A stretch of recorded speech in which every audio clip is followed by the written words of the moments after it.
রাসূল করিম সাল্লাল্লাহু আলাইহি ওয়াসাল্লাম বলেন, যে ব্যক্তি ফজরের নামাজ পড়ার জন্য ঘর থেকে রওনা দিবে তার প্রতিটা কদমে কদমে নেকি লেখা হবে।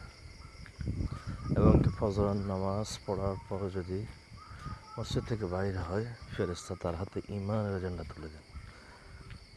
অন্য জায়গায় রাসূল বলেন, ফাহুয়া ফি জিম্মাতিল্লাহ, আল্লাহ তাআলা তার জন্য যথেষ্ট হয়ে যাবে।